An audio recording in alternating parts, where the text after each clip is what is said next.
তখন ডাক দেয়া বলবে আল্লাহ আর কেউ বাকি নাই, আরেকজন ফেরেশতা আছে যার নাম মিকাইল। আল্লাহ বলবেন মিকাইলের জানটাও কবজা করে ফেলো, মিকাইলের জানটাও কবজা করে ফেলবে। ও আজরাইল আর কে বাকি আছে? আল্লাহ আর কেউ বাকি নাই, শুধু আমি আর আপনি বাকি। আল্লাহ বলবেন ও মালাকুল মাউত, তুমি আমারে আর তোমারে দেখাইলা, তুমি তো জানো আমি আল্লাহর কোনো মরণ নাই। আল হাইউল কাইয়ুম, আল্লাহ সব সময় চিরঞ্জীব, আল্লাহর কোনোদিন মরণ নাই।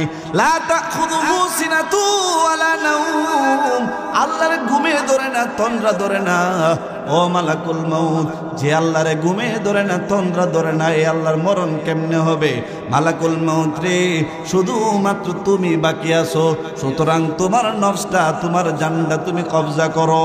ও বাবা, এই ধ্বনিটা শোনার পর মালাকুল মাউত আল্লাহকে ডাক দিয়া বলবে ওগো আল্লাহ, এতদিন পর্যন্ত আমি পৃথিবীর সব প্রাণীদের জান কবজা করলাম, ও আল্লাহ আমার জান কবজা করতে হবে এটা আমি কোনোদিন বুঝি নাই, কোনোদিন জানি নাই। আল্লাহ আমার জান আমি কেমন করে কবজা করব? আল্লাহ বলবেন ও মালাকুল মাউত, অবশ্যই তোমার ভিতরে যেহেতু প্রাণ আছে, আর আমি আল্লাহ ঘোষণা দিয়েছি কুল্লু নাফসিন যায়কাতুল মাউত, প্রত্যেকটা প্রাণীকে মৃত্যুবরণ করতে হবে। ও মালাকুল মাউত আজরাইল, তোমার ভিতরে যেহেতু প্রাণ আছে, এই প্রাণটা তোমার বের করতেই হবে, আর তোমাকে তো দায়িত্ব দেওয়া হয়েছে প্রাণ বের করার। তখন আজরাইল আলাইহিস সালাম চেষ্টা করবে, চেষ্টা করার পর আবার হাতটা দূরে সরায় দিবে, আবার চেষ্টা করবে, আবার হাতটা দূরে সরায় দিবে, আবার চেষ্টা করবে। 3 বার চেষ্টা করার পরে আল্লাহ ডাক দেয়া বলবেন ও মালাকুল মাউত, কি হয়েছে? তুমি তোমার জানটা বের করতেছো না কেন? তখন আজরাইল ডাক দেয়া বলবেন আল্লাহ, জান বের করার সময় প্রাণীদের এত কষ্ট হয় আমার আগে জানা ছিল না। ওগো মালিক, আগে যদি জানতাম এই দায়িত্ব, কঠিন দায়িত্ব আমি নিতাম না। ওগো মালিক, আল্লাহ জানটা বের করতে বড় কষ্ট হয়। এরপরে আমার আল্লাহ আজরাইলের প্রতি দয়া কইরা আমার আল্লাহ নিজে বলবেন মুত ইয়া মালাকাল মাউত, এ মালাকুল মাউত তুমি মরে যাও। এই কথা বলার সঙ্গে সঙ্গে মালাকুল মাউতের মৃত্যু হয়ে যাবে। ও বাবা, বুঝে থাকলে বলুন তো, মালাকুল মাউতেরও যদি মৃত্যু হয়ে যায়, আমরা কি কোনোদিন বাঁচতে পারবো নাকি? মা বোনেরা আর চাইও না মোবাইলের ছবি, রোজ হাসরে শাফাত তোমায় করবেন না মোর নবী। ও মা গো, রোজ হাসরে শাফাত তোমায় করবেন না মোর নবী। জলদি করে প্রস্তুতি নাও বয়ান শোনার লাগি, ও মা জলদি করে প্রস্তুতি নাও বয়ান শোনার লাগি। দিলের কানে শুনলে বয়ান পাল্টাবে জিন্দেগি মাগো, দিলের কানে শুনলে বয়ান পাল্টাবে জিন্দেগি। ওরে মা বাবা আত্মীয় স্বজন আছে যার কবরে, মা বাবা আত্মীয় স্বজন,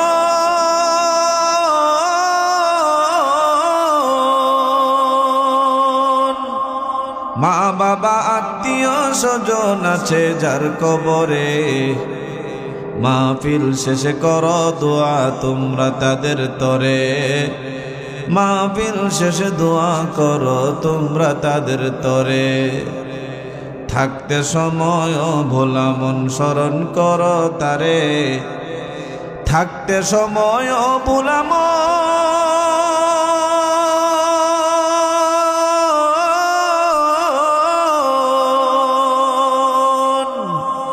থাকতে সময় ভোলা মন স্মরণ করো তারে। যিনি দয়া করে মায়া করে বানাইলেন তোমারে, যিনি দয়া করে মায়া করে বানাইছেন তোমারে। কিন্তু আমাদের নবীর জন্য কি আল্লাহ তাআলা শুধু কুরাইশ বংশকে নির্ধারণ করে দিয়েছেন, নাকি সারা পৃথিবীর জন্য নবী? আল্লাহ বলেন নবী আপনি শুধু সারা পৃথিবীর জন্যই নবী না, আর একটু বেশি। আল্লাহ শব্দ ব্যবহার করেছেন রহমাতাল লিল আলামিন, জগৎ সমূহের নবী। জগৎ সমূহ কাকে বলা হয়? শুধু এই দুনিয়াকে বলা হয় একটা জগৎ। পানির নিচে যত প্রাণী বসবাস করে, মাছ, কাঁকড়া ইত্যাদি ইত্যাদি, তাদের জগৎটা আরেকটা ভিন্ন জগৎ। ও বাবা, মাটির নিচে বসবাস করে পিপিলিকা, বিভিন্ন প্রাণী, কীট পতঙ্গ, মাটির নিচে এটা আরেকটা জগৎ। আকাশের উপরে যত প্রাণী বসবাস করে, ওইটা হলো আরেকটা জগৎ। আসমানের উপরে যত ফেরেশতা বসবাস করে, ওইটাও আরেকটা জগৎ। কবরের ভিতরে মানুষ যখন চলে যায়, আমাদের আত্মীয় স্বজন যারা মারা গেছে, বলেন তো দেখি, বাড়ির পাশে কবরস্থান, তাদের সাথে কথা বলার কোনো ব্যবস্থা কি আমাদের আছে নাকি? তাহলে বোঝা গেল, যদিও তাদেরকে দাফন কাফন করেছি আমার বাড়ির পাশে, কিন্তু ওইটাও আরেকটা জগৎ, আলমে বরজখের জগৎ। ওই জগৎ থেকে মানুষ কিয়ামতের সময় ইসরাফিল আলাইহিস সালাম যখন সিংহায় ফু দিবে, তখন মানুষ যখন দাঁড়াবে, ওইটা আরেকটা জগৎ হবে। ওই জগতের নাম হাসরের জগৎ। হাসরের জগৎ থেকে আরেকটু পরে, আরো কয়েক বছর পরে আল্লাহ আরেকটা জগৎ বানাইবেন। ওই জগৎটার নাম মিজানের জগৎ। এরপরে আল্লাহ আরেকটা জগতে আমাদেরকে নিয়ে যাবেন, ওইটার নাম পুলসিরাতের জগৎ। পুলসিরাত পার করে যারা গুনাহগার, তাদেরকে নিয়ে যাবেন এক জগতে, এটার নাম জাহান্নামের জগৎ। আবার যারা জান্নাতি, তাদেরকে আল্লাহ পুলসিরাত বিজলির আকারে পার করে ওই পুলসিরাতের ওই পারে নিয়ে আল্লাহ জান্নাত দান করবেন। ওই জান্নাত হইল আরেকটা জগৎ। জান্নাত হইল সুখের জগৎ, আর জাহান্নাম হইল দুঃখের জগৎ। ফারিকুম ফিল জান্নাতি ওয়া ফারিকুম ফিস সাইর। আমার আল্লাহ জানায় দেয়, দুই পৃথিবীর মানুষ দুইটা ভাগ হয়ে যাবে। এক ভাগ ফারিকুম ফিল জান্নাহ, জান্নাতি হবে, ওয়া ফারিকুম ফিস সাইর, আরেক ভাগ জাহান্নামে চলে যাবে। আমার মালিক আল্লাহ আর এক আয়াতে জানায় দেয় কারা জান্নাতে যাবে আর কারা জাহান্নামে যাবে। আল্লাহ কয়, ইন্নাল আবরার লাফি নাঈম, যারা আবরার হবে, নেককার হবে, তারা নাঈম নিয়ামত রাজির মধ্যে থাকবে। নাঈম নামক জান্নাতে তারা থাকবে। মরতে দেরি হবে, কবরে তাদেরকে ঘুম পাড়াইতে দেরি হবে, সঙ্গে সঙ্গে তাদের কবরে নাঈম নামক জান্নাতের নিয়ামত শুরু হইতে দেরি হবে না।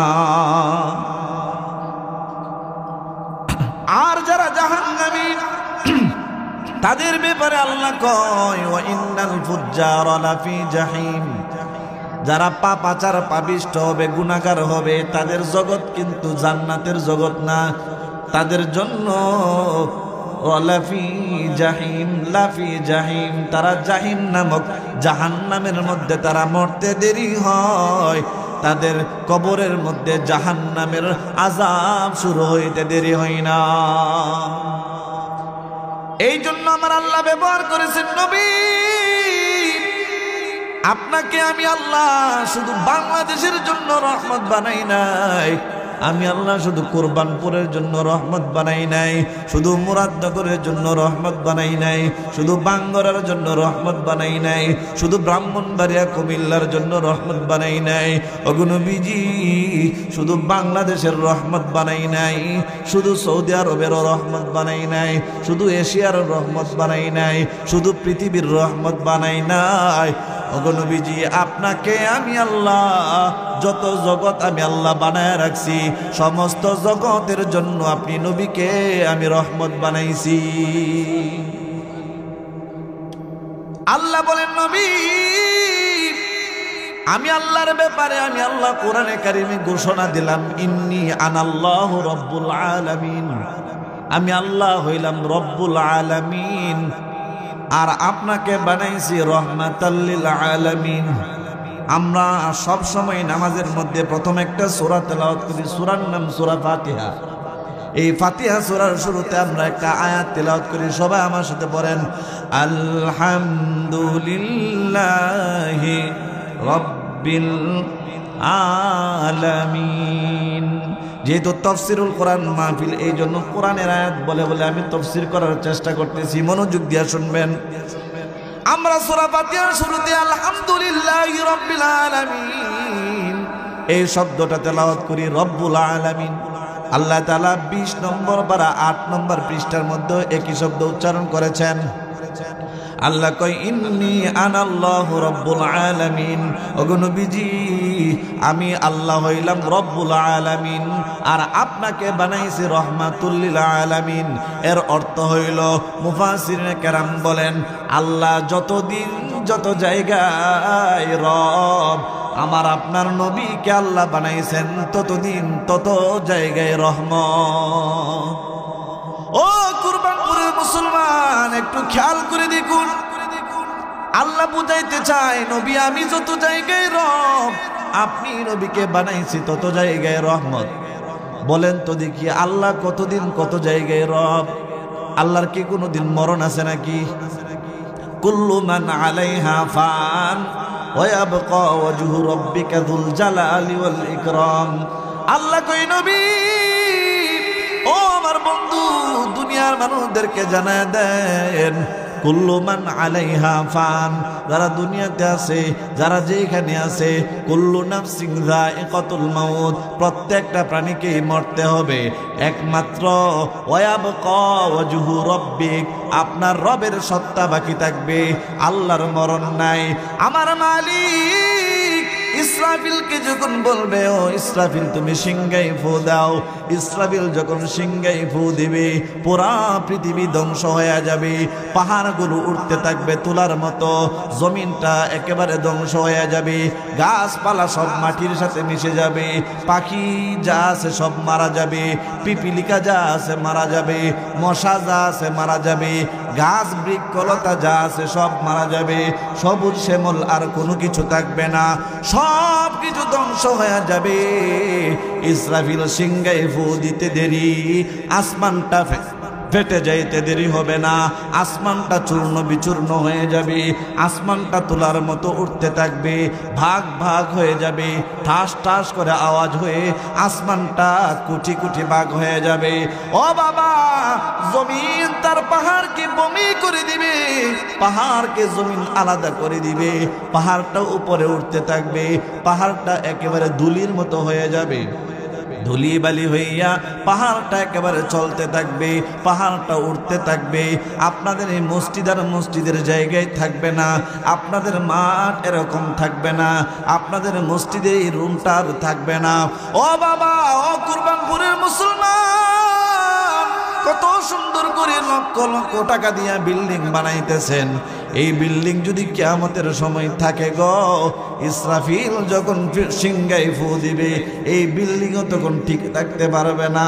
শুধু এই বিল্ডিং না, আমাদের কুরবানপুর আর মুরাদনগরের বিল্ডিং না গো, বাংলাদেশের বিল্ডিং না, আমেরিকার মানুষ, দুবাইয়ের মানুষ, সিঙ্গাপুরের মানুষ মজবুত করে যত বিল্ডিং তৈরি করুক না কেন, ইসরাফিলের সিংহার কাছে কোনো বিল্ডিং দাঁড়ায় থাকতে পারবে না, ঠিক কিনা বলেন? সারা পৃথিবী ধ্বংস হয়ে যাবে বাবা, পৃথিবীটা চূর্ণ বিচূর্ণ হয়ে যাবে। ও বাবা, চাঁদের আলো নিভে যাবে এবং সূর্যের আলো নিভে যাবে, যে সূর্য আমরা দেখতেছি সূর্যের আলো নিভে যাবে, তারকাগুলো জ্বরে পড়ে যাবে, সব আল্লাহ ধ্বংস করে দিবেন, ধ্বংস করে আল্লাহ কিয়ামত ঘটায় দিবেন। আমার মালিক আল্লাহ ডাক দিয়া কয়, ওগো নবীজি জানেননি আমি আল্লাহ আপনাকে রহমত বানাইছি কোন কোন জায়গায়? আমার নবী গো, একটু আপনি লক্ষ্য করে দেখুন না, আমি আল্লাহ কত জায়গায় আপনাকে, আমি আল্লাহ কত জায়গায় আপনাকে রহমত বানাইছি। সব কিছু ধ্বংস হয়ে যায়, আমি আল্লাহ ধ্বংস হব না। আমি আল্লাহ যতদিন ধ্বংস নাই, মানে আমি আল্লাহর কোনোদিন ধ্বংস নাই, আপনি নবীর রহমতের কোনোদিন ধ্বংস নাই। সুবহানাল্লাহ বলেন। আল্লাহর ধ্বংস আছে, আল্লাহর ক্ষয় আছে, আল্লাহর ক্ষতি আছে? আল্লাহর কোনো ক্ষয় নাই, আল্লাহর কোনো ক্ষতি নাই। পৃথিবী সব ধ্বংস হয়ে যাবে, কিয়ামত হয়ে যাওয়ার পর পৃথিবীর সব সুন্দর লীলা খেলা যখন ধ্বংস হয়ে যাবে, আমার আল্লাহ ডাক দিয়া বলবেন, ও মালাকুল মউত মান বাকিয়া ফিল আরদ, জমিনে কে কে বাকি আছেন? আজরাইল ডাক দিয়া বলবে, মালিক জমিনে আর একটা পানিও বাকি নাই। আল্লাহ একটা পিপিলিকাও নাই, একটা মশাও নাই, ছোট থেকে বড় সব কিছু আমি ধ্বংস করে দিয়েছি, সবার প্রাণ আমি কেড়ে নিয়েছি। আল্লাহ ডাক দিয়া বলবেন, ইয়া মালাকুল মউত, ও মালাকুল মউত মান বাকিয়া ফিস সামা, আসমানে কারা কারা বাকি আছে? আজরাইল ডাক দিয়া বলবেন, মালিক আপনার আরশ বহন করে 8 জন ফেরেশতা বাকি আছে। আল্লাহ ডাক দিয়া বলবেন, আমার আরশ বহন করার জন্য ফেরেশতার দরকার নাই, এই ফেরেশতাদের জান কবজা করো। ফেরেশতাদের জান কবজা করবে, একে একে সব ফেরেশতাদের জান কবজা হয়ে যাবে। এরপরে আল্লাহ জিজ্ঞাসা করবেন, ইয়া মালাকাল মউত মান বাকিয়া ফিস সামা, আসমানে আর কে কে বাকি আছে? মালাকুল মউত ডাক দিয়া বলবে, মালিক ও আল্লাহ আসমানে বেশি আর কেউ বাকি নাই, শুধুমাত্র আমরা 4 জন ফেরেশতা বাকি আছি, আপনি সহ আমরা 5 জন। আল্লাহ কই কে কে? তখন মালাকুল মউত বলবে, আল্লাহ জিব্রাইল বাকি। আল্লাহ বলবেন, ইকবিজ নাফসা, ও মালাকুল মউত তার জানটা বের করো। জিব্রাইলের জানটা বের করা হবে।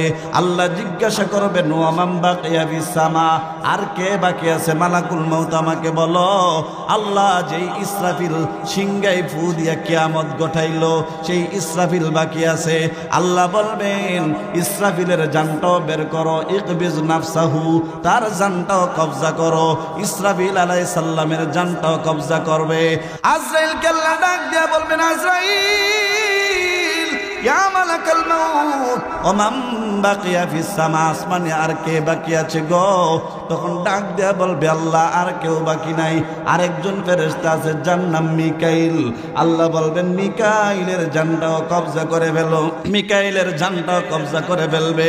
ও আজরাইল আর কে বাকি আছে? আল্লাহ আর কেউ বাকি নাই, শুধু আমি আর আপনি বাকি। আল্লাহ বলবেন, ও মালাকুল মউত তুমি আমারে আর তোমারে দেখাইলা, তুমি তো জানো আমি আল্লাহর কোনো মরণ নাই।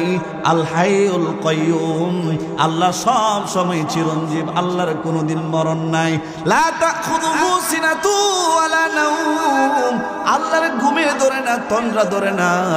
ও মালাকুল মউত, যে আল্লাহরে ঘুমে ধরে না, তন্দ্রা ধরে না, এই আল্লাহর মরণ কেমনে হবে?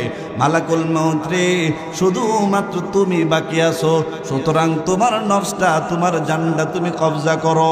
ও বাবা, এই ধ্বনিটা শোনার পর মালাকুল মউত আল্লাহকে ডাক দিয়া বলবে, ওগো আল্লাহ এতদিন পর্যন্ত আমি পৃথিবীর সব প্রাণীদের জান কবজা করলাম, ও আল্লাহ আমার জান কবজা করতে হবে এটা আমি কোনোদিন বুঝি নাই, কোনোদিন জানি নাই। আল্লাহ আমার জান আমি কেমন করে কবজা করব? আল্লাহ বলবেন, ও মালাকুল মউত অবশ্যই তোমার ভিতরে যেহেতু প্রাণ আছে, আর আমি আল্লাহ ঘোষণা দিয়েছি, কুল্লু নাফসিন যায়কাতুল মউত, প্রত্যেকটা প্রাণীকে মৃত্যুবরণ করতে হবে। ও মালাকুল মউত আজরাইল, তোমার ভিতরে যেহেতু প্রাণ আছে, এই প্রাণটা তোমার বের করতেই হবে, আর তোমাকে তো দায়িত্ব দেওয়া হয়েছে প্রাণ বের করার। তখন আজরাইল আলাইহিস সালাম চেষ্টা করবে, চেষ্টা করার পর আবার হাতটা দূরে সরায় দিবে, আবার চেষ্টা করবে, আবার হাতটা দূরে সরায় দিবে, আবার চেষ্টা করবে। 3 বার চেষ্টা করার পরে আল্লাহ ডাক দেয়া বলবেন, ও মালাকুল মউত কি হয়েছে? তুমি তোমার জানটা বের করতেছো না কেন? তখন আজরাইল ডাক দেয়া বলবেন, আল্লাহ জান বের করার সময় প্রাণীদের এত কষ্ট হয় আমার আগে জানা ছিল না। ওগো মালিক, আগে যদি জানতাম এই দায়িত্ব, কঠিন দায়িত্ব আমি নিতাম না। ওগো মালিক, আল্লাহ জানটা বের করতে বড় কষ্ট হয়। এরপরে আমার আল্লাহ আজরাইলের প্রতি দয়া কইরা আমার আল্লাহ নিজে বলবেন, মুত ইয়া মালাকাল মউত, এ মালাকুল মউত তুমি মরে যাও। এই কথা বলার সঙ্গে সঙ্গে মালাকুল মউতের মৃত্যু হয়ে যাবে। ও বাবা, বুঝে থাকলে বলুন তো, মালাকুল মউতেরও যদি মৃত্যু হয়ে যায় আমরা কি কোনোদিন বাঁচতে পারবো নাকি? হ্যাঁ, আমরা বাঁচতাম না, কিন্তু রাস্তা গিয়ে দেখেন অনেকে যেমনি ঘুরতেছে বোঝা যায় যে এরা 500 বছর লেগে আইছে। ঠিক নেই, রাস্তায় যেমনি ঘুরতেছে মনে হচ্ছে যে না ওয়াজ টোয়াজ আমরা দরকার নাই, আমরা 500 বছর লেগে আল্লাহ থেকে কয়ে আইছি যে 500 বছরের ভিতরে আমার কাছে আজরাইল আইতো না। এরা বাপ এরকম বোঝা যায়, ঠিক না? যেমনি বিড়ি খাইতেছে হাঁটতেছে এরকমটাই বোঝা যায়। আল্লাহ এদেরকেও মাহফিলে আসার তৌফিক দান করুক, সবাই বলে আমিন। তাহলে বোঝা গেল আজরাইলের মরণ আছে, একজনের মরণ নাই। তিনি কে? আরো জোরে বলেন, তিনি কে? আল্লাহ কই নবী আমি আল্লাহর মরণ নাই, আপনি নবীর রহমতেরও শেষ নাই। আমি আল্লাহ যতদিন যত জায়গায় রব, আপনি নবীকে বানাইছি ততদিন তত জায়গায় রহমত। ও বাবা, আমি বলতেছিলাম আল্লাহ তাআলা কত জায়গায় কতদিন রব। আল্লাহ কই পানির ভিতরে যে একটা জগৎ আছে, এই জগতের ভিতরে মাছ এবং বিভিন্ন প্রাণীরা বসবাস করে। পানির নিচে কোনো মানুষ বসবাস করতে পারে না। 5 মিনিট 10 মিনিট একটা মানুষ পানির নিচে থাকতে পারে না। আমার মালিক আল্লাহ ডাক দিয়া কয় নবী গো, পানির নিচে যত প্রাণী আছে ওই সমস্ত প্রাণীর জন্য আমি আল্লাহ রব, আপনি নবীকে বানাইছি রহমত। আমি আল্লাহ মাটির নিচে যত প্রাণী আছে তাদের জন্য রব, আপনি নবীকে বানাইছি রহমত। ওগো নবীজি, শুধু তাই না, মাটির উপরে যত প্রাণী বসবাস করে আমি আল্লাহ তাদের জন্য রব, আপনি নবীকে বানাইছি রহমত। আসমানের উপরে যত প্রাণী বসবাস করে আমি আল্লাহ তাদের জন্য রব, আপনি নবীকে বানাইছে রহমত। ফেরেশতাদের জন্য আমি আল্লাহ রব, আপনি নবীকে বানাইছে রহমত। সুবহানাল্লাহ বলেন। এই জন্য আল্লাহর নবীও হাদিসের মধ্যে বলেন, ইন্নী লাম উবাত লানান ওয়া ইন্নামা বুইতু রাহমাতান। তায়েফের ময়দানে তায়েফবাসী যখন আল্লাহর নবীকে কষ্ট দেয়, চতুর্দিকে নবীজির মাথার মধ্যে পাথর দিয়ে আঘাত করে, যে নবীর শরীরে মশা মাছি বসা আল্লাহ হারাম করে দিয়েছিলেন। ও কুরবানপুরের মুসলমান, এই যে রজব মাস, এই মাস আসলে বেশিরভাগ খতিব সাহেবগণ মসজিদের মধ্যে মেরাজের আলোচনা করেন। মেরাজ এমন একটা জিনিস, এই মেরাজে আল্লাহর নবীকে আল্লাহ তাআলা কখন নিয়েছিলেন জানেননি? যেই সময় আল্লাহর নবীর বয়স হয়েছিল 51 বছর। কত বছর? 51 বছর। মক্কায় নবীকে নবুয়ত দেওয়ার পরে 40 বছর বয়সে নবুয়ত পাইলেন। 40 বছর পরে, মানে 40 বছরের পর থেকে নবীজির বয়স যখন মক্কায় 11 বছর হলো, মানে সব মিলায়া নবীর বয়স যখন 51 বছর হলো, হিজরতের 2 বছর আগে আল্লাহর নবীর স্ত্রী আম্মা জান খাদিজাতুল কুবরা যখন দুনিয়া থেকে বিদায় হয়ে গেল, নবীজির আরেকজন চাচা ছিল আবু তালেব। কাফেররা যত ব্যথা দিত, কাফেরদের সামনে দাঁড়াইয়া আল্লাহর নবীকে এভাবে ঘাট দিয়া রাখতো আর বলতো, আবু জাহেল, উতবা, সাইবা, আবু লাহাব, তোমরা যা কিছু করো না কেন, আমি আবু তালেবকে আগে মারবা, তারপরে আমার ভাতিজা মুহাম্মদের গায়ে তোমরা হাত দিবা। সুবহানাল্লাহ। এমন একজন ভালো মানুষ ছিলেন, কিন্তু লোকটা ছিল কাফের। আবু তালেব ডাক দিয়া কই, ও দুনিয়ার মানুষেরা, ও আরবের কাফেরেরা, ও মুহাম্মদের দুশমনেরা, তোমরা যাই কিছু করো না কেন, আমি আবু তালেবের শরীরে 1 ফোঁটা রক্ত থাকতে আমি আমার ভাতিজার গায়ে তোমাদেরকে হাত তুলতে দিব না। এইভাবে আল্লাহর নবীকে গার্ড দিয়া রাখতো। আবু তালেবও এই বছর দুনিয়া থেকে বিদায় হয়ে গেল। নবীজির বয়স যখন 51 বছর, নবীজির স্ত্রী বিদায় হয়ে গেল, নবীজির চাচা, আপন চাচা বিদায় হয়ে গেল। যেই দুইজন নবীজির সুখে দুঃখে সব সময় পাশে ছিল, আল্লাহর নবীকে সান্ত্বনা দিতেন একমাত্র খাদিজাতুল কুবরা রাদিয়াল্লাহু তাআলা আনহা, আরেকজন ছিলেন চাচা আবু তালেব। এই দুইজন যখন দুনিয়া থেকে বিদায় হয়ে গেল, বাবা, ও বাবা, একটা মানুষ যখন বাহিরে গিয়া শত্রুদের কাছে আক্রমণিত হয়, আক্রান্ত হয়, শত্রুদের দ্বারা যখন ব্যথা পায়, ওই মানুষটা ঘরে আসার পরে তার বিবির চেহারার দিকে তাকাইলে, বিবির কথা শুনলে মানুষের বাহিরের সব কষ্ট দূর হয়ে যায়। ঠিক কিনা বলেন? আমরা বিবিরা বাইরে গিয়ে কষ্ট পেয়েছি, লস খাইছি, ঘরে আওয়ার পরে কইসলাম না, যাও না, বেশি বুঝা, হ্যাঁ, বেশি বুঝা খাইছো নি ধরা। ঠিক কিনা? এরকম করা যাবে না। ও কুরবানপুরের আম্মা জান, আপনার স্বামী যদি ব্যবসার মধ্যে কোনো কারণে লস খায়, ও মা, ব্যবসা এমন একটা জিনিস, একবার লস খাবে আর একবার লাভ হবে। সাবধান, আল্লাহর কসম করে বলি, স্বামীটারে কখনো আপনি ব্যথা দিবেন না। ওই সময় স্বামীটারে সান্ত্বনা দিবেন।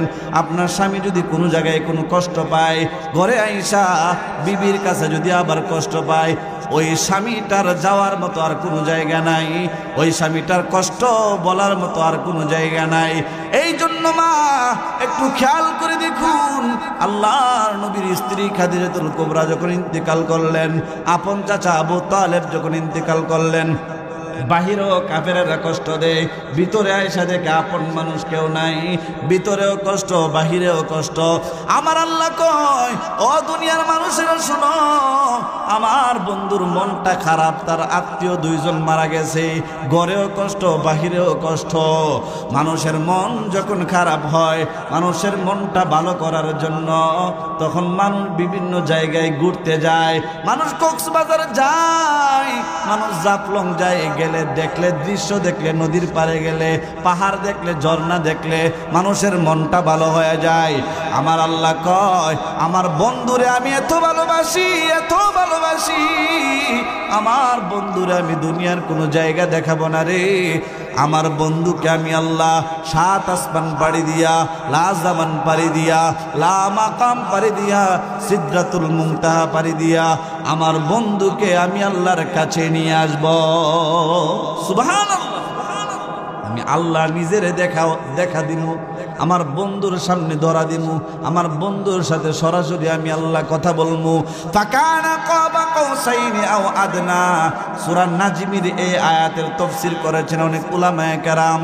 আল্লাহ তাআলা আল্লাহর নবীর কাছাকাছি হয়ে গিয়েছিলেন। একটা তীরের কম বাঁকা করলে তীরের এই মাথা আর এই মাথা যেমন কাছাকাছি হয়, আল্লাহর নবী আল্লাহ তাআলার একেবারে কাছাকাছি চলে গিয়েছিলেন। আল্লাহকে দেখার পর নবীজির ভিতরে আর কোনো কষ্ট নাই। সুবহানাল্লাহ।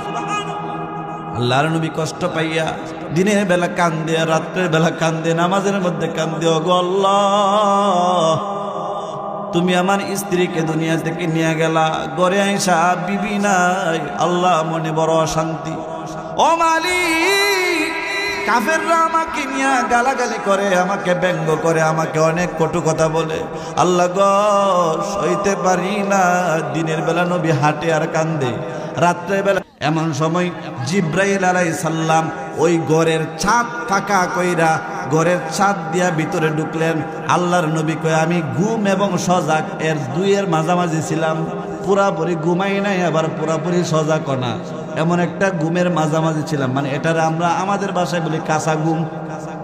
আল্লাহর নবী কই, আমার চোখটা লাগে লাগে, রাত নিশি হয়ে গেছে। এমন সময় জিব্রাইল এবং মিকাইল আমার ঘরের ছাদ ফাঁকা কইরা ঘরের ভিতরে ঢুকলো। বলেন তো দেখি, ঘরের ভিতরে ঢুকার রাস্তা কি ছাদ নাকি দরজা?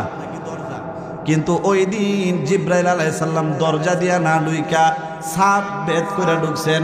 জিব্রাইল বুঝাইলেন, নবীজি অন্যদিন আমি দরজা দিয়া প্রবেশ করি, আজকে দরজা দিয়া না, আজকে ছাদ ভেদ করে ঢুইকা বুঝাইয়া দিলেন, এখন থেকে শেষ পর্যন্ত যত ঘটনা ঘটবে সব কিছু অলৌকিক ঘটনা আপনার সাথে ঘটবে, আপনি ভয় পায়েন না।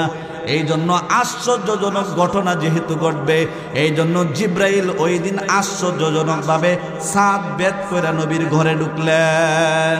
সুবহানাল্লাহ। এই জন্য আল্লাহ মেরাজের আলোচনা করতে গিয়া সূরা বনী ইসরাইলের শুরুতে আশ্চর্যজনক একটা শব্দ ব্যবহার করছেন, সুবহানাল্লাযী আসরা বিআবদিহি লাইলাম মিনাল মাসজিদিল হারামি ইলাল মাসজিদিল আকসা। আল্লাহ তাআলা কয় সুবহান। আল্লাহ সুবহান শব্দ ব্যবহার করছেন মেরাজের ঘটনা বলার আগে। আল্লাহ সুবহান শব্দ বইলা মানুষদেরকে জানায় দিলেন, একটু পরে আমি যেই ঘটনাটা বলবো তোমাদের কাছে, ও দুনিয়ার মানুষেরা শুনো, এই ঘটনাটা সাধারণ কোনো ঘটনা না, আশ্চর্যজনক ঘটনা। আমরা আশ্চর্যজনক ঘটনা শুনলে সুবহানাল্লাহ পড়ি। আল্লাহ তাআলা প্রথমেই সুবহান শব্দ ব্যবহার করে আমাদেরকে বুঝাইয়া দিলেন, মেরাজের ঘটনা এটা সাধারণ ঘটনা না, এই ঘটনা হইল আশ্চর্যজনক ঘটনা। সুবহানাল্লাহ বলেন। কেমন আশ্চর্যজনক ঘটনা বাবা! এই ঘটনাটা যখন আল্লাহর নবী মেরাজের রাত্রে যখন আল্লাহর নবী মেরাজ করে আসলেন, আসার পরে আল্লাহর নবী মসজিদের মধ্যে বলতেছিলেন সাহাবীদেরকে, ও সাহাবীরা, আমি রাতের কিছু অংশে লাইলাম, রাতের কিছু অংশে আমি মেরাজ করে আসছি, 1000 বছরের রাস্তা ঘুরে আসছি। সাহাবীরা বললেন, ইয়া রাসূলুল্লাহ, আপনি সত্য বলেছেন, আমরা বিশ্বাস করেছি, অবশ্যই আমাদের মনে কোনো সন্দেহ নাই। আপনাদের মনে কোনো সন্দেহ আছে নাকি? আল্লাহ নবীর মেরাজ নিয়ে কোনো প্রশ্ন আছে নাকি? অবশ্যই কোরআনে আল্লাহ মেরাজের ঘটনা উল্লেখ করেছেন, সুতরাং আমরা মনে প্রাণে বিশ্বাস করি আল্লাহর নবী মেরাজ করেছেন। ঠিক কিনা বলেন? আমরা এটা বিশ্বাস করি। আল্লাহর এই ক্ষমতা আছে না নাই? আল্লাহ দেখায় দিলেন। আল্লাহর নবী যখন মেরাজ থেকে আসলেন, সাহাবীরা বিশ্বাস করে নিলেন এক বাক্যে, অবশ্যই আল্লাহর নবী কখনো মিথ্যা বলে না। এই 50-52 বছর জীবনে যেই নবী কোনোদিন একটা মিথ্যা বলে নাই, অবশ্যই আজকেও নবী মিথ্যা বলবে না। সব সাহাবীরা বিশ্বাস করলেন। পথের মধ্যে আবু জাহেল পাইছে আবু বকরকে, পায়া জিজ্ঞাসা করে, ও আবু বকর, শুনি তোমার বন্ধু তোমার নবী মুহাম্মদ, সে নাকি এক রাত্রের কিছু অংশে 7 আসমান ঘুরে আসছে, জান্নাত দেখে আসছে, জাহান্নাম দেখে আসছে, তুমি বিশ্বাস করো নাকি? আবু বকর কয়, আবু জাহেল, এই কথাটা আমার নবীর মুখ থেকে তুমি শুনছো নাকি? বলে, তোমার বন্ধু মুহাম্মদ বলছে। আবু বকর কয়, আবু জাহেল, সাক্ষী থাকো, আমি তোমার থেকে শুনেই বিশ্বাস করে নিলাম আমার নবী মেরাজ করে আসছেন। সুবহানাল্লাহ! একটা প্রশ্ন করে নাই। আল্লাহর নবীর কাছে আবু বকর গেলেন, গিয়ে বললেন, ইয়া রাসূলুল্লাহ, আপনি নাকি মেরাজ করেছেন। আল্লাহর নবীজি গায়ে কার কাছ থেকে শুনলা? বলে, আমি আবু জাহিল্লার কাছ থেকে শুনছি। আল্লাহর নবীজি গায়ে তুমি কি বলছো? আবু বকর কই, নবী, এই ঘটনা শোনার পর আমার মনের ভিতরে কোনো সন্দেহ জাগে নাই। আমি জিজ্ঞাসা করেছি, আমার নবী নিজের মুখে বলছে নাকি? আবু জাহেল কয়, নিজের মুখে বলছে। ওগো নবীজি, আবু জাহেলের মুখ থেকে এই ধ্বনিটাই কথাটা শোনার পর সঙ্গে সঙ্গে আমি বলে দিয়েছি, অবশ্যই আমার নবী মেরাজ করেছেন। মেরাজ আমি বিশ্বাস করে ফেলেছি। আল্লাহর নবী কয়, আবু বকর, আজকে থেকে তুমি শুধু আবু বকর না, আজকে থেকে তোমার নাম আমি দিয়ে দিলাম আবু বকর সিদ্দিক। সুবহানাল্লাহ বলেন। মিকাইল আসলেন, জিব্রাইল আসলেন। আয়েশা, জিব্রাইল যখন ঘরে ঢুকছেন, ঢুকে দেখেন আল্লাহর নবী সাল্লাল্লাহু আলাইহি ওয়াসাল্লাম ঘুম এবং সজাগের মাঝামাঝি। তখন জিব্রাইল চিন্তা করলেন, আল্লাহর নবীকে কিভাবে সজাগ করানো যায়। 2 জন ফেরেশতা একজন আরেকজনের সাথে কথা বলে। জিব্রাইল কয়, তুমি ডাক দাও। মিকাইল কয়, আপনি ডাক দেন, আমি পারবো না। এমন সময় জিব্রাইল আলাইহিস সালাম নবীজির পায়ের কাছে গেলেন। আল্লাহর নবীর পায়ের মধ্যে তার নরম হাতটাকে আরো নরম করে দিলেন, তুলার মতো নরম করে নবীজির পায়ের মধ্যে আলতো করে স্পর্শ করলেন। আল্লাহর নবী ঘুম থেকে উঠলেন। ওঠার পরে জিজ্ঞাসা, জিব্রাইল, কি খবর? আমার ঘরের ছাদ কেন ফাঁকা হয়ে আছে? বলে, ইয়া রাসূলুল্লাহ, এখন আপনাকে একটা জায়গায় নিয়ে যাওয়া হবে গো, যেই জায়গায় পৃথিবীর কোনো নবী রাসূল যাইতে পারে নাই, যেই জায়গায় কিয়ামত পর্যন্ত কেউ কোনোদিন যাইতে পারবে না।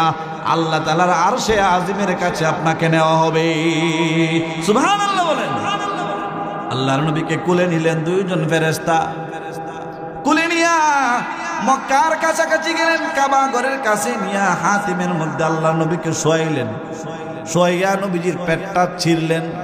ছিঁড়া আল্লাহর নবীর ভিতর থেকে সিনা সাক করার জন্য ভিতরের সব কিছু বের করলেন, সিনাটা বের করলেন। সিনা বের করে জমজমের পানি দিয়া সিনাটাকে দৌত করলেন। মুহাদ্দিসিনে কেরাম বলেন, জমজমের পানি দিয়া কেন আল্লাহর নবী সিনাটা দৌত করলেন? জান্নাত থেকে কেন পানি আনলেন না? হাউজে কাউসারের পানি কেন আনলেন না? এই জন্য মুহাদ্দিসিনে কেরাম বলেন, উলামায়ে কেরাম বলেন, এখান থেকে বোঝা যায় জান্নাতের পানির থেকেও, হাউজে কাউসারের পানির থেকেও জমজমের পানির আল্লাহর কাছে দাম বেশি। সুবহানাল্লাহ। যারা হজ করতে যান, বেশি বেশি জমজমের পানি খাইবেন, আমাদের জন্য নিয়ে আসবেন। এটার মধ্যে শিফা আছে। কি আছে? সব রোগের শিফা আল্লাহ রাখছেন জমজমের পানির মধ্যে। আমরা তো এগুলো বুইলা যাইতেছি। মুসলমানরা আগের যুগে হজ করে আইলে কষ্ট পাইতাম কেউ যদি জমজমের পানি না দিত। আর এখন জমজম টমটম কই যে হজ করে আইছে তারও কোনো খবর নাই, আত্মীয় স্বজন যারা আছে আমরাও কোনো খবর নাই। ঠিক কিনা? এই জন্য আল্লাহ নবী সিনাটাকে জমজমের পানি দিয়া দৌত করলেন। এরপরে দুইজন ফেরেশতা আল্লাহর নবীকে নিয়ে রওনা দিলেন। আসরা বিআবদিহি লাইলাম মিনাল মসজিদিল হারাম, মসজিদে হারাম থেকে রওনা দিয়া মসজিদে আকসায় গেলেন ফিলিস্তিনে বাইতুল মুকদ্দাসে গেলেন।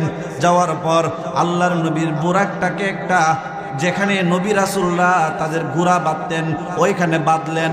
বাঁধার পর আল্লাহর নবী মসজিদের ভিতরে ঢুকলেন। মসজিদের ভিতরে ঢুকার পর আল্লাহর নবী এবং জিব্রাইল দেখতে পাইলেন মসজিদের ভিতরে অনেক অনেক অনেক পয়গম্বররা বসে আছেন। আগের যুগের সব আম্বিয়া কেরাম এখানে বসা আছেন। আদম নবী থেকে নিয়া ঈসা নবী পর্যন্ত সব নবীরা বাইতুল মুকদ্দাসের মধ্যে বসা। আল্লাহর নবী সাল্লাল্লাহু আলাইহি ওয়াসাল্লাম মসজিদে যাওয়ার পর জিব্রাইল আলাইহিস সালামকে জিজ্ঞাসা করলেন, ও জিব্রাইল, এই মসজিদে যারা বসা আছে তারা কারা? জিব্রাইল বললেন, ইয়া রাসূলুল্লাহ, তারা হলেন আপনার আগের সকল নবী পয়গম্বর। ও জিব্রাইল, এখানে ওনারা কেন উপস্থিত হলেন? আল্লাহর নবীকে জিব্রাইল ডাক দিয়ে কই, ওগো নবীজি, আপনাকে আল্লাহ তাআলা একটা লকব দিবেন, ইমামুল মুরসালিন, ইমামুল আম্বিয়া, সকল রাসূলদের ইমাম আজকে আপনি হবেন। সব রাসূলদেরকে আপনি 2 রাকাত নামাজের ইমামতি করে তারা হবে আপনার মুসল্লি, আপনি হয়ে যাবেন তাদের ইমাম। সুবহানাল্লাহ। সব নবীদের নেতা আজকে আপনাকে বানাবে। ও বাবা, আদম আলাইহিস সালাম নূহ আলাইহিস সালামের দিকে তাকাচ্ছিলেন, আজকে নামাজের ইমামতি কে করবে?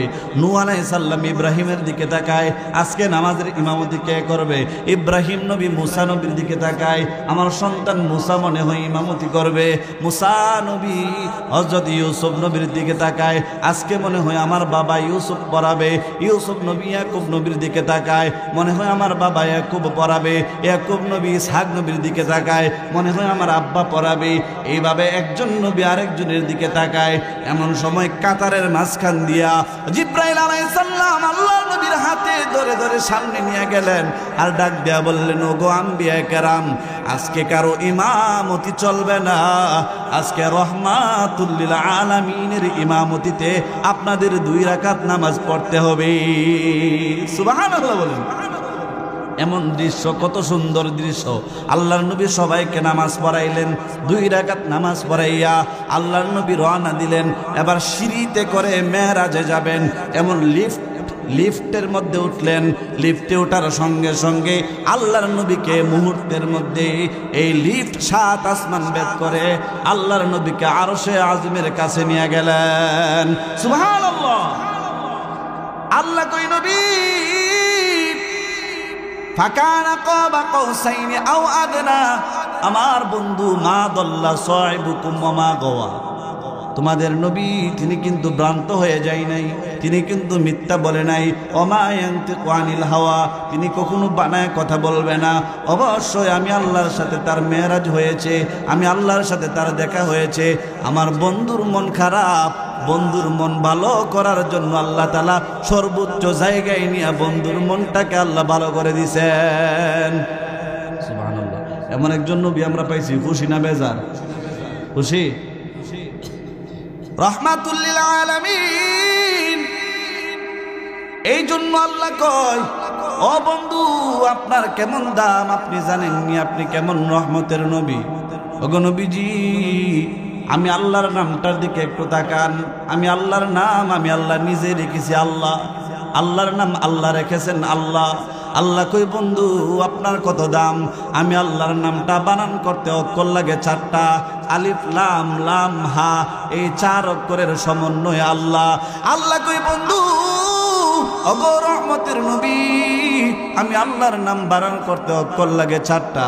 আপনি আমার বন্ধু, আপনার নামটাও আমি আল্লাহ যেমন তেমন নাম রাখবো না গো। আপনার নাম আমি আল্লাহ রেখে দিলাম মুহাম্মদ। মুহাম্মদ নাম বানান করতে অক্ষর লাগে 4টা। ওইটা মিম হা মিম দাল, এই 4 অক্ষরের সমন্বয়ে মুহাম্মদ। আল্লাহ শব্দ বানান করতে 4 অক্ষর, মুহাম্মদ শব্দ বানান করতে 4 অক্ষর।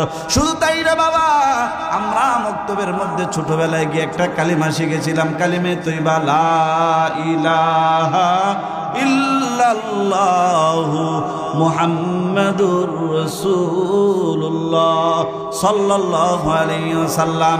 আল্লাহ কই বন্ধু আপনি দুনিয়ার কোনো মানুষের কোনো আঘাতে কোনো কথায় আপনি কষ্ট নিয়েন না।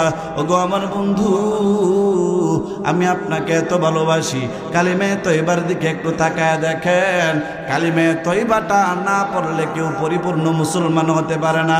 কালিমে তয়বার মধ্যে আমি আল্লাহ অক্ষর রেখে দিয়েছি 24টা। এর মধ্যে কালিমা 2টা ভাগ আছে। লা ইলাহা ইল্লাল্লাহ এটা হলো আল্লাহর নাম।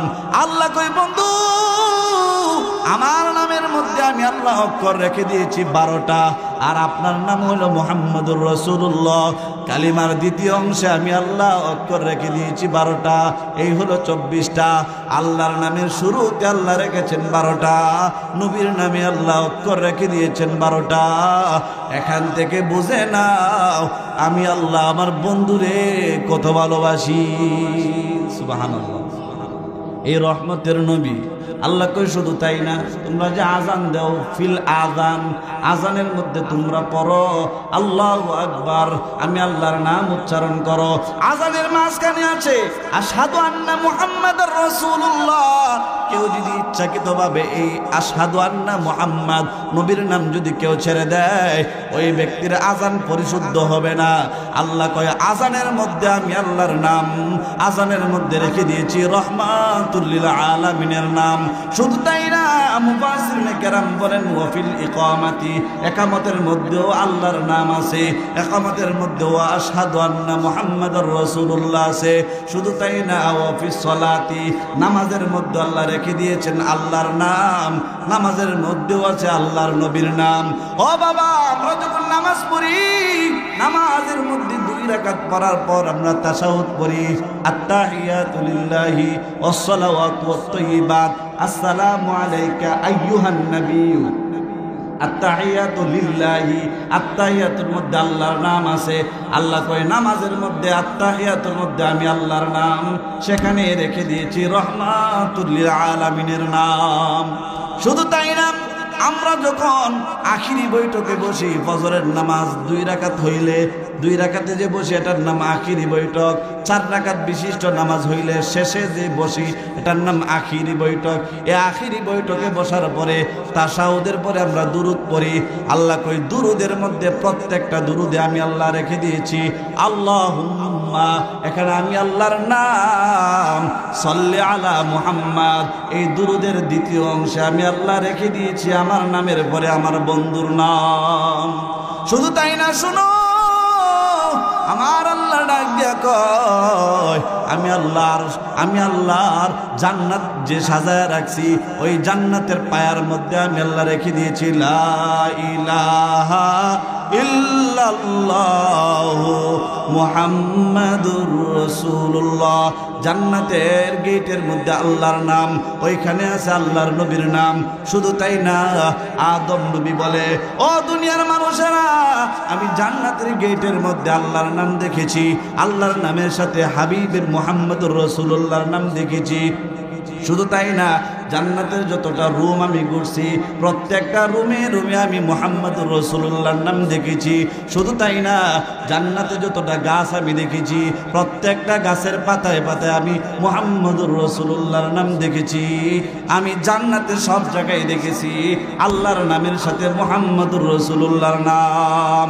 রহমতে আলম নবী, নবী দুজাহান, সাহাবীরা আতর বানায় সেই নবীজির ঘাম, বলেন না সাহাবীরা সেই নবীজির ঘাম।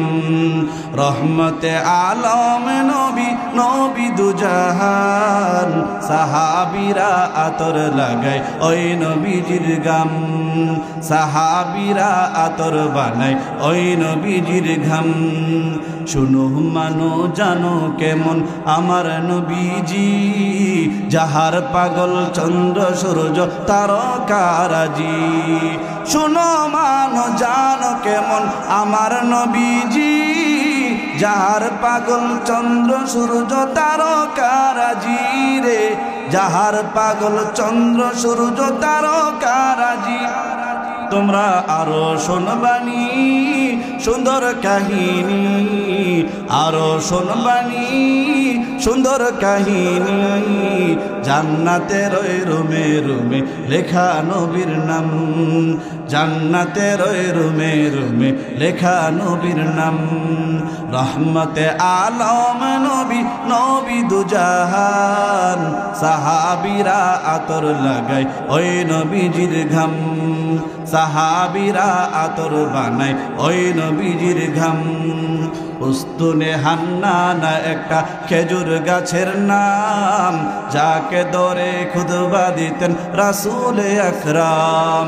উস্তুনে হান্নানা একটা খেজুর গাছের নাম, যাকে ধরে খুতবা দিতেন রাসূল আকরাম। গাছটা নবীর বিরহে একদিন কাঁদিতে রহে, গাছটা নবীর বিরহে একদিন কাঁদিতে রহে। হতবাক হয়ে দেখে যত সাহাবায়ে কেরাম, হতবাক হয়ে দেখে যত সাহাবায়ে কেরাম। বলেন না রহমতে আলম নবী, নবী দুজাহান, সাহাবীরা আতর বানায় ওই নবীজির গাম। হায় হায় সাহাবীরা আতর লাগায় ওই নবীজির ঘাম। রহমতে আলম নবী, নবী দুজাহান, সাহাবীরা আতর বানায় ওই নবীজির ঘাম। তাহলে আমাদের নবী হইলেন রহমাতুল্লিল, আর আল্লাহ হইলেন রব্বুল। আমাদের নবী রহমাতুল্লিল, আল্লাহ হইলেন রব্বুল। আল্লাহ বলেন শুধু তাই না, শুনো আমি আল্লাহ আমার বন্ধুকে কেমন রহমত বানিয়েছি। আজকে যারা আল্লাহর নবীকে নিয়ে কটূক্তি করে, আল্লাহর নবীকে গালাগালি করে, আল্লাহর নবীর দোষ ধরতে চায়, আল্লাহর নবীর বদনাম করতে চায়, ও কাফির মুশরিকেরা, ও মুরতাদেরা শোনো, হাসরের মাঠেও আল্লাহর নবী তোমাদের জন্য রহমত হবে। হাসরের মাঠ, যেই মাঠটাকে আল্লাহ তাআলা বানিয়ে দিবেন, ফি ইয়াউমিন কানা মিকদারুহু 50 আলফা সানা, একটা দিনের সমান হবে 50,000 বছরের সমান। ওই দিন প্রত্যেকটা মানুষের মাথার উপরে যখন সূর্য এসে যাবে বাবা, ও বাবা, মাথায় সূর্যের তাপে মাথার মগজ টকবক করতে থাকবে, জিহ্বাটা বের হয়ে যাবে, চোখ দিয়া পানি পড়তে পড়তে পানি শেষ হয়ে যাবে, অতঃপর চোখ দিয়া রক্ত বের হবে, এরপরে পুষ বের হবে। এমন একটা দিন, যেদিন মানুষেরা দিশেহারা পাখির মতো হয়ে যাবে, মানুষেরা দৌড়াইতে দৌড়াইতে কুল পাবে না। অবশেষে গিয়ে দেখবে আদম আলাইহিস সালামকে দেখা যায়। ওগো আদম নবী, একটু আমাদেরকে সুপারিশ করেন না। আদম নবী গো, আমরা আর সইতে পারতেছি না। আদম নবী বলবে, ও সন্তানেরা, আজকে আমি আল্লাহর কাছে তোমাদের জন্য কোনো রকম সুপারিশ করতে পারবো না। নাফসি নাফসি, ও আল্লাহ তুমি আমারে বাঁচাও। ও বাবা, আদম নবী নিজেকে বাঁচানোর জন্য এই দিন নাফসি নাফসি করবে। মানুষেরা ডান দিকে দৌড়ায়া যাবে হযরত নূহ আলাইহিস সালামের কাছে, গিয়ে বলবে, নূহ নবী, ওগো নবীজি, আপনি তো দুনিয়ার পৃথিবীর সর্বপ্রথম রাসূল, আপনাকে আল্লাহ অনেক মহব্বত করতেন, আপনি আমাদেরকে একটু সুপারিশ করেন না। নূহ নবী বলবে, সন্তানেরা রে, আজকে আমিও তোমাদেরকে সুপারিশ করার ক্ষমতা নাই। নূহ নবীও ওই দিন নাফসি নাফসি করবে। মানুষেরা দৌড়ায়া যাবে হযরত ইব্রাহিম নবীর কাছে, গিয়ে বলবে, ইব্রাহিম নবী, আল্লাহ তাআলা 5 নম্বর পারা 17 নম্বর পৃষ্ঠায় আপনার ব্যাপারে বলেছেন, ওয়াত্তাখাযাল্লাহু ইব্রাহিম খলিলা। ওগো নবীজি, আপনি হইলেন আল্লাহর বন্ধু, খলিলুল্লাহ। আল্লাহর যেহেতু বন্ধু, বন্ধু তো বন্ধুর সাথে ফ্রি মাইন্ডে কথা বলতে পারে। আপনি একটু সুপারিশ করেন না, আল্লাহ যেন আমাদেরকে মাফ করে দেয়। ও বাবা, ইব্রাহিম নবী তখন বলবে, না না, আমিও তোমাদেরকে বাঁচাইতে পারবো না। নিজেকে বাঁচানোর জন্য নাফসি নাফসি বলে কাঁদবে। মানুষের দৌড়ে যাবে হযরত মূসা আলাইহিস সালামের কাছে, গিয়ে বলবে, মূসা নবী, আল্লাহ তাআলা 6 নম্বর পারা 3 নম্বর পৃষ্ঠায় আপনার ব্যাপারে বলেছেন ওয়াকাল্লামাল্লাহু মুসা তাকলিমা। আল্লাহর সাথে মুসা কথা বলতেন, মুসার সাথে আল্লাহ কথা বলতেন। ওগো মুসা নবী, আজকে একটু সুপারিশ করেন না, আল্লাহ যেন আমাদেরকে মাফ করে দেয়। মুসা নবী তখন বলবেন নাফসি নাফসি, না না, তোমাদেরকে সুপারিশ করার ক্ষমতা আমার নাই। আল্লাহর কাছে কাঁদবে, আল্লাহ তুমি আমারে বাঁচাও। ও বাবা, এভাবে মানুষের দৌড়াইতে দৌড়াইতে ঈসা নবীর কাছে আসবে। ঈসা নবী বলবে, ও দুনিয়ার মানুষেরা রে, ও হাসরবাসী, আমিও তোমাদেরকে সুপারিশ করতে পারবো না, তবে শুনো, মুবাশশিরাম বিরাসূলি ইয়াতি মিন বা'দি ইসমুহু আহমদ, আমি তোমাদেরকে একজন নবীর সুসংবাদ দিতে পারি। যে নবীর ডান দিকে একটা জায়গা আছে, ওই জায়গাটার নাম মাকামে মাহমুদ। আল্লাহ তাআলা 15 নম্বর পারা 8 নম্বর পৃষ্ঠায় বলে দিয়েছেন, আসা আইয়াবা'আসাকা রাব্বুকা মাকামান মাহমুদা। রহমতের নবী মাকামে মাহমুদে পড়ে পড়ে কান্দে। চলো ও হাসরবাসী, তোমাদেরকে নিয়ে রহমতের নবীর দরবারে যায়। ও বাবা, হাসরবাসীকে নিয়ে ঈসা আলাইহিস সালাম আল্লাহর নবীর দরবারে যাবেন। গিয়ে দেখবেন আল্লাহর নবী সিজদায় পড়ে কান্দে, আল্লাহুম্মা আনতা মাওলানা, আল্লাহুম্মা আনতা গফুর, আনতা শাকুর, আনতা সবুর, আনতা জব্বার, আনতা কাহার, আনতা রহমান, আনতা রহিম, আনতা জলিল, আনতা আকরাম, আল্লাহ আনতাল খালিকুল বারিউল মুসাউবির। আল্লাহ, তোমার এই সুন্দর সুন্দর নামের উসিলায় আজকে হাসরবাসীকে তুমি মাফ করিয়া দাও। ও বাবা আমার, আপনার নবী যখন সিজদায় পড়ে পড়ে কাঁদবে, বুখারী শরীফের হাদিস, আল্লাহ নবী ডাক দিয়া কই, ভবিষ্যৎবাণী বলে দিয়া কয়, ও দুনিয়ার মানুষেরা, ওই দিন শুধু আমি নবী সিজদায় পড়ে তোমাদের জন্য কাঁদবো। আল্লাহ তাআলা তখন ডাক দিয়া বলবেন, ইয়া মুহাম্মদ ইরফা রাসাক, ওগো আমার হাবিব, লা তাবকি, আর কাঁদবেন না, আপনার মাথাটা উঠান। ওগো আমার বন্ধু, ওগো রহমতের নবী, দুনিয়াতে আপনি উম্মতের জন্য অনেক কেঁদেছেন, আজকে আর কাঁদিয়েন না। ওগো নবীজি, ইসআল তু'তা, আপনি চাইতে থাকুন, কি চাইবেন আপনার চাওয়া কবুল করা হবে। ইশফা তুশাফা, আপনি সুপারিশ করুন, যার ব্যাপারে সুপারিশ করবেন কবুল করা হবে। ও বাবা, এই কথাটা শোনার পর আমার আপনার নবী, রহমতের নবী, ওই দিন জান্নাতি পোশাকের আঁচলটা ধইরা আল্লাহর কাছে দোয়া করবে, মাথাটা উঠাইয়া কাঁদবে আর বলবে, রব্বি হাবিলি উম্মতি, আল্লাহ তুমি উম্মতকে মাফ করিয়া দাও, আল্লাহ হাসরবাসীরে মাফ করে দাও। ও বাবা, ওই দিন কোনো নবী পয়গম্বর আল্লাহর কাছে সুপারিশ করতে পারবে না, শুধু আমাদের নবী দোয়াটা করতে পারবে। আমার মালিক আমার আল্লাহ, আল্লাহ নবীর কান্দন দেখিয়া আল্লাহ তাআলার রাগ একদম পানির মতো ঠান্ডা হয়ে যাবে। আল্লাহ বলবেন, ও হাসরবাসীরে, আজকে আমি আল্লাহ তোমাদের প্রতি এত রাগান্বিত ছিলাম, তোমরা কখনো আমার কাছে পার পাইতা না, আজকে শুধু আমার বন্ধুর খাতিরে, আমার বন্ধুর রহমতের খাতিরে আমি আল্লাহ তোমাদেরকে মাফ করে দিলাম।